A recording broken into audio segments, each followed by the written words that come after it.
étranges et inexpliquées, histoires insolites, énigmes non résolues, mythes et complots.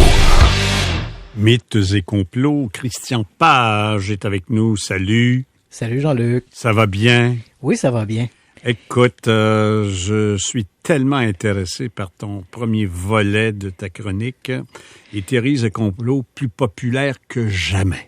Oui, absolument. Et tu sais, aujourd'hui, nous allons parler à la fois de complots et de mythes, donc on va bien rendre justice au titre de cette chronique.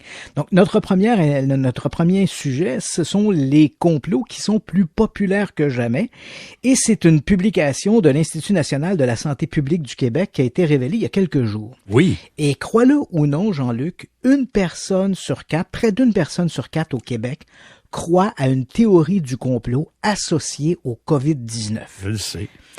Une personne sur quatre, les gens diront, c'est un phénomène qui demeure marginal. C'est vrai, ces gens font beaucoup de bruit sur les médias sociaux, donc on a l'impression qu'ils sont omniprésents, qu'ils sont partout, alors que ce n'est qu'une personne sur quatre.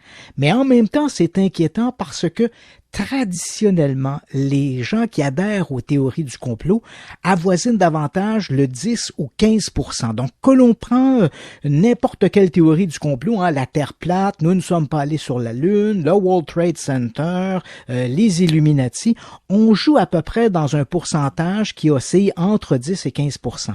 Et là, voilà que, selon l'Institut national de la santé publique du Québec, on apprend que c'est une personne sur quatre, c'est 25% de la population.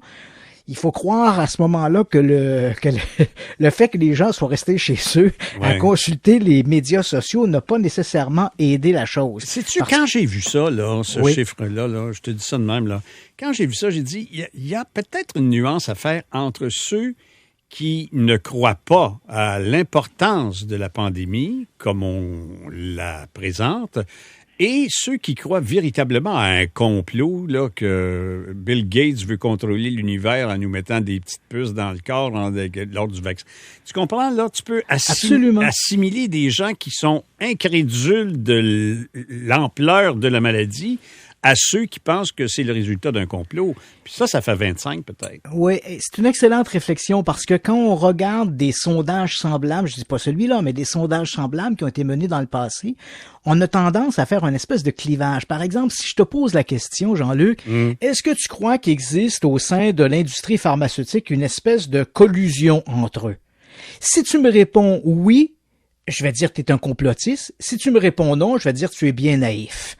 Parce que développer un nouveau médicament, ça coûte quand même 800 millions de dollars. Ouais. Et là, on parle pas d'un vaccin, on parle d'un médicament, peu importe la maladie. Là. C'est grosso modo, le chiffre, c'est 800 millions.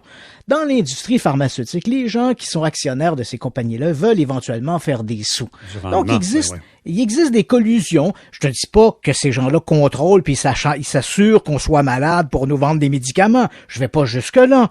Mais un peu comme dans l'industrie pétrolière, c'est sûr qu'il y a des tractations de coulisses qui se font pour retarder la sortie d'un médicament, pour le vendre plus cher que le coût de revient généralement qu'on s'attendrait. C'est pas sans raison que les gouvernements font pression sur les compagnies pharmaceutiques pour que ceux-ci baissent le prix des médicaments, parce que dans bien des cas, ces médicaments sont vendus de manière exorbitante parce que les compagnies veulent récupérer leurs sous. Bref, tout ça pour te dire que si tu me dis je ne crois pas qu'il y a collusion, je vais te dire t'es naïf, puis si tu crois à la collusion, je vais peut-être te dire t'es un complotiste, ce qui n'est pas forcément le cas. Tu comprends? Tu peux dire je crois qu'une collusion, mais je suis pas nécessairement un complotiste. Donc, il faut faire attention avec ce genre de questionnaire parce que parfois, le fait d'avoir un doute ne fait pas de nous un conspirationniste. Tu te rappelles-tu d'une situation, justement, comme exemple, puis c'est intéressant d'en parler, où à un moment donné, on disait que les pétrolières faisaient pression sur l'industrie automobile et même avaient acheté des brevets parce qu'il y avait d'autres sources d'énergie potentielles pour faire un moteur, faire avancer les autos. Absolument. C'était ça. Ouais, et comme tu vois, dans ce sondage-là, par exemple, on demande aux gens, est-ce que vous croyez que le gouvernement vous dit tout ce qu'il sait sur le COVID-19? Alors là, des gens vont dire non, je ne crois pas. Et là, bien sûr, on pourra être tenté de dire, voilà un complotiste. Mais rappelle-toi, Jean-Luc, lors de la crise du verglas en 98, on nous a pas tout le dit. gouvernement Bouchard ne nous a pas tout dit. Rappelle-toi, à un moment donné, le niveau d'eau à Montréal, l'eau potable, bien sûr, était à ce point devenu rare que Hydro-Québec a dit au premier ministre, ils ont dit, si ça continue à ce rythme-là, on va manquer d'eau potable à Montréal. Les usines ne pourront plus fournir, les usines de filtration ne pourront plus fournir. Et pendant un temps, l'électricité à Montréal ne tenait qu'à un fil, c'est le cas de le dire.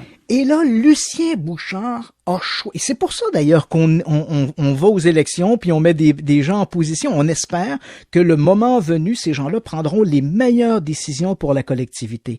Et Lucien Bouchard, devant le fait, s'est dit, il y a deux choses. Si je dis aux gens qu'on risque de manquer d'eau potable, les gens vont aller dans les magasins et ils vont s'entretuer pour des bouteilles d'eau. Rappelle-toi avec le COVID-19, ce qui s'est passé avec le papier hygiénique. Les gens étaient prêts à tuer littéralement pour avoir leur papier hygiénique.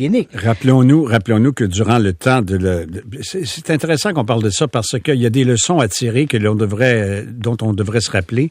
Il y a des gens qui se battaient pour une corde de bois puis avoir 2-3 bûches pour le mettre dans le poêle ou non pour le mettre dans le foyer parce qu'on n'avait pas d'électricité pour se chauffer. Absolument. Et éventuellement, on a appris après les faits. Lucien Bouchard l'a raconté. Il a dit, j'ai choisi de ne rien dire à la population. Je me suis croisé les doigts. J'ai fait, comme on dit, un coup de gambling et j'ai gagné. Et c'est parfait, mais s'il l'avait dit, il aurait peut-être entraîné un mouvement social plutôt déplorable parce que les gens se seraient entretués pour des bouteilles d'eau. Donc, le fait que le gouvernement ne nous dise pas tout n'est pas forcément une théorie du complot en soi. On ose espérer qu'on connaît l'expression « agir en bon père de famille ». On dit pas tout à nos enfants. Voilà, donc on espère que nos dirigeants verront à prendre des décisions au mieux de la collectivité. Exact. Cela étant dit, on a quand même, si on en revient à nos données statistiques, c'est 1 personne sur 4 qui croit aux théories du complot. Encore là, il faut s'entendre sur qu'est-ce qui fait de nous un complotiste. Oui. Mais il est vrai que 23% des gens qui ont répondu, il faut savoir que c'est un sondage qui a été fait en ligne en mai et en juin. C'est pas pareil, ça, hein?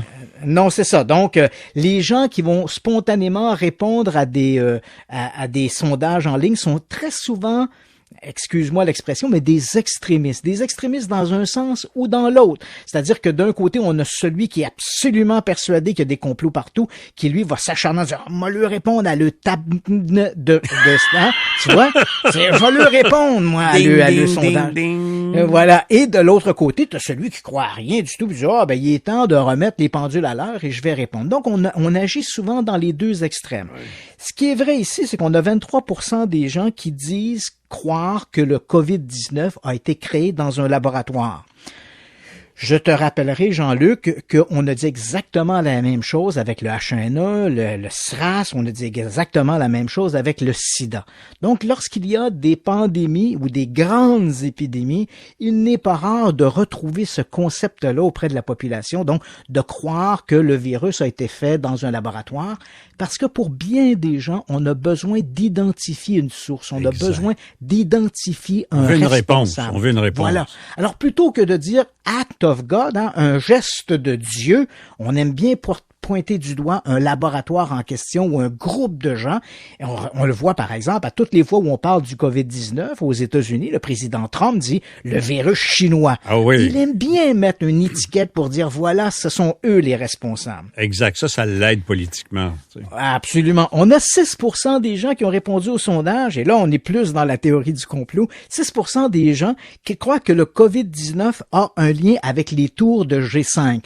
Le G5, ce sont les nouvelles tours de communication haute vitesse, hein? Oui. Et beaucoup de gens croient que 6% des gens croient que ces tours pourraient être à l'origine d'une mutation, parce que on en a déjà parlé, le COVID-19 est un coronavirus, donc 23% à peu près des maladies grippales que l'on a chaque année sont des maladies créées par des coronavirus.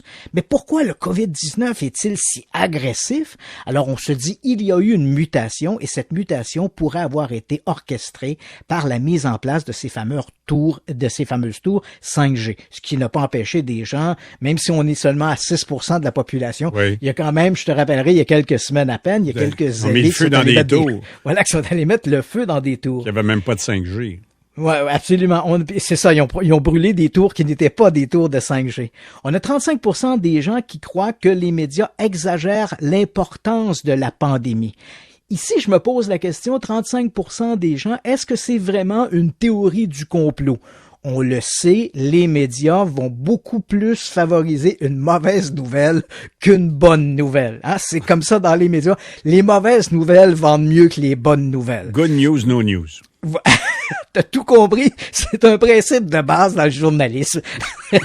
Alors, évidemment, quand on syntonise les grands médias d'information, ils nous disent il y a eu 200 morts avec le COVID-19. Ils nous disent pas qu'il y en a 400 ou 500 qui s'en sont rétablis. Ben, exact. Donc, on a ici, le fait que les médias exagèrent la pandémie, c'est pas forcément une théorie du complot, c'est malheureusement une attitude générale des médias que de favoriser des mauvaises nouvelles. Écoute, je te laisse 2 minutes et demie pour prendre ton souffle. Puis en même temps, j'ai tellement hâte de savoir qui c'est qui a construit les pyramides d'Égypte. Parce que tu dis que c'est pas les extraterrestres qui ont fait ça. Non, c'est pas. Je suis content parce que j'avais placé une commande pour refaire mon patio. Puis... Salut, on revient tout de suite. On revient. Phénomènes étranges et inexpliqués, histoires insolites, énigmes non résolues et complots. Je ne savais pas que c'était pas les extraterrestres qui avaient construit les pyramides d'Égypte. Et je pense que je n'étais pas le seul, parce qu'il y en a un qui a fait une déclaration qui est en la porte-pièce. Oui, effectivement, il s'agit de Elon Musk, qui est le fondateur de SpaceX, également le créateur de la fameuse voiture, la Tesla. Écoute, moi, quand j'ai lu ça, j'ai dit, pour moi, il a respiré trop d'essence, mais ça se peut pas, il fait des voitures électriques. Oui, voilà. Mais il faut savoir qu'Elon Musk n'en est pas à la première déclaration. Il est un peu comme le président Trump, il aime beaucoup les tweets, et parfois, ses tweets sont un petit peu douteux, et celui-là a fait réagir. Donc, il y a quelques jours, il écrit « Les pyramides d'Égypte ont été construites par les extraterrestres ». Il faut dire que ça a suscité énormément de réactions de la part des historiens et des archéologues, et en particulier du côté de l'Égypte. On a Rania El Machat, qui est la ministre égyptienne du tourisme et de la coopération internationale, qui a répondu au tweet d'Elon Musk en disant « C'est du n'importe quoi. Je vous invite à venir en Égypte, de vous documenter un peu sur l'histoire et l'archéologie avant de continuer à dire un peu des bêtises semblables. » Et c'est assez étonnant parce que c'est vrai que cette idée que les pyramides ont été construites par des extraterrestres ou qu'on a aidé les Égyptiens à construire les pyramides, c'est une histoire qui circule dans le milieu, disons, de l'astro-archéologie ou l'histoire réinventée, si je puis dire, depuis les années 60. Bon, sérieux? Ouais, c'était populaire. Les pyramides ont été construites par les extraterrestres, les lignes de Nazca, les statues oui, mais moi j'ai d'Éléphant. bien connu le contremaître. C'était réel. Ouais, oh! T'as des bonnes connexions, mon Jean-Luc. T'as-tu assisté à des petits parties, soirées spéciales? Raël en avait des bonnes quand même. Non, mais j'ai déjà interviewé le monsieur en question. Claude Vorion, de son vrai nom. Oui, un enlevé volontairement par les extraterrestres. Il a rencontré Jésus et Bouddha sur la planète. Crois-moi pas, en entrevue, j'ai demandé qu'est-ce qu'ils ont mangé pour souper, parce qu'il dit qu'il avait pris le banquet avec eux autres. Je me demandais ce que Jésus pouvait bien faire avec Napoléon, tu sais. Ouais. Ah, quelle affaire. Donc c'est pas lui le contremaître. Okay. Non, c'est pas lui le contremaître. Et ce qui est assez surprenant dans ce genre de discours, c'est que les gens qui continuent d'entretenir ces histoires-là, ou bien ces gens-là sont des ignares, ou ces gens-là vivent un peu dans le déni. Et je m'explique. Les histoires de pyramides ou ces mystères-là, et en particulier dans le cas de la pyramide, il n'y a plus de mystère. Il y a eu un mystère de la Grande Pyramide, mais il n'existe plus. Les travaux archéologiques nous ont permis de découvrir des rampes sur lesquelles les Égyptiens ont monté les blocs. On a même retrouvé le journal d'un des ingénieurs, pas un des ingénieurs, plutôt un des comptables du pharaon, qui raconte, c'est un livre comptable. Il dit, j'ai acheté des blocs, je les ai fait mettre sur un bateau, je les ai envoyés à Gizeh. Donc, on a même, on l'appelle le journal de Mérer. Mérer était un intendant du pharaon. Okay. Donc, on connaît tout ça. Il n'y a plus de mystère. On sait exactement d'où les blocs viennent, comment on les a amenés, comment on les a mis là et comment on les a montés pour construire la pyramide. Mystère, il n'y en a plus. Mais les gens aiment ces idées de mystère. C'est un peu comme le triangle des Bermudes. Depuis les années 70, la compagnie Lloyd's de Londres, qui assure le trafic maritime, arrête pas de répéter, il n'y a pas plus de disparitions là qu'ailleurs dans le monde. Mais on aime ça, croire qu'il y a une espèce de vortex qui avale les avions puis les bateaux. On aime ça. Et même si la Lloyd's dit il n'y a pas de mystère, je te garantis que l'an prochain, il y aura un nouveau documentaire à la télé où ils vont commencer en nous disant le triangle des Bermudes, là où des bateaux et des avions disparaissent mystérieusement. Mais c'est de la foutaise, on sait que c'est pas vrai. Et c'est exactement aussi la même chose avec ces énigmes de la pyramide. On connaît, les historiens, les archéologues ont apporté à peu près toutes les explications qu'on avait besoin.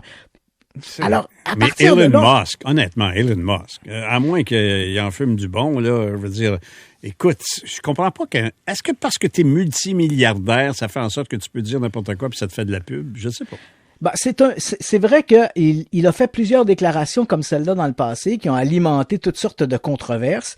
Et comme tu dis, le fait qu'il est une célébrité, le fait qu'il est milliardaire, on a l'impression qu'il est un peu au-dessus du reste de la communauté et semble un peu se foutre de tout ce que les opinions des chercheurs ou autres vont dans d'autres sens. Et notamment, on sait que son projet de SpaceX, c'est la colonie de Mars, mais il a dit à ce propos des choses qui étaient énormes, qui vont à l'encontre des connaissances scientifiques. Merci beaucoup, mon cher ami, de nous avoir fait lumière là-dessus. Ça me fait plaisir, Jean-Luc. Salut, bye-bye. Salut, la lumière bye-bye. est verte, mais c'est pas pour aller sur Mars. Au revoir tout le monde. On se retrouve demain, bien sûr. Au revoir. Bonne soirée.